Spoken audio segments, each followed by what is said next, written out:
It's going to be a very busy week ahead, so I decided to have a very minimal spread using this giant sticker from AliExpress that I will be linking down below. And as you can see, it has a very vintage feel, as well as a very watercolor type of art, which I absolutely adore. And what I'm going to do is set it down at the bottom of the page. I just trimmed it to make sure that it fits into the space that I will be working on, and just be very careful with giant stickers so that the paper underneath does not curl, and the paper curling has happened to me many times. So just be patient with putting down the sticker.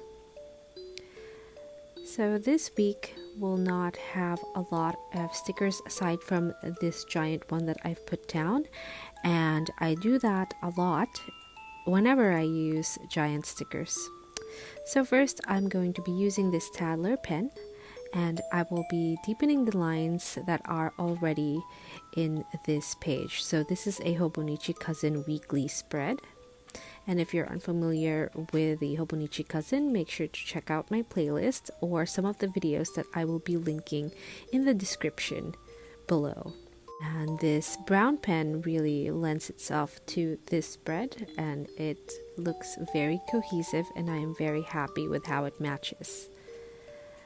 So I'm going to be using other pens, and I'm going to start with the Tombow brush pen in 192, and I'm just marking my work days. So these are my work hours, as well as some color blocking for events towards the weekend. And then I'm going to use a secondary color for the first half of the page, and I'm not going to be using the hourly for this. Instead, I'm going to be listing down my top priorities. So I'm writing over that space where I put down the colors, and I've written today just to section off that page. Next, I'm working on this sidebar, and this is very important for me whenever I do weekly spreads, so that I am aware of the events at a glance for each week. And I'm using this AliExpress fountain pen, and it has supposed to be an EF nib, but it looks very much like an M nib here. And then I'm putting down some trackers, and these are just some of the things that I wanted to improve on myself and my socials as well. So workout and diet. And I'm not going to be putting on any more trackers aside from that. And this is how it looks like. And I'm not going to be writing anything down there anymore. And the extra space can be for notes later on. So this is how I fill out my priorities. I start filling out the most important ones first.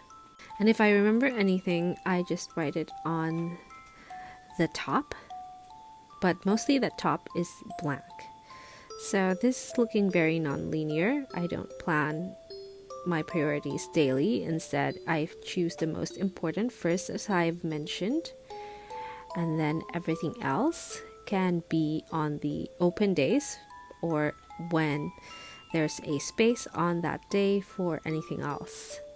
That way, it's a first come and first served basis, so that my priorities get the highlight that it deserves. And I also write down timed events, but since I've already color-coded this spread, I don't need to write anything else aside from special events that happens on the weekends. So it is the Valentine weekend, and it's going to be really busy, but this is the finished spread, and it looks very minimal, vintage, and that's it for us today. Thank you so much for watching.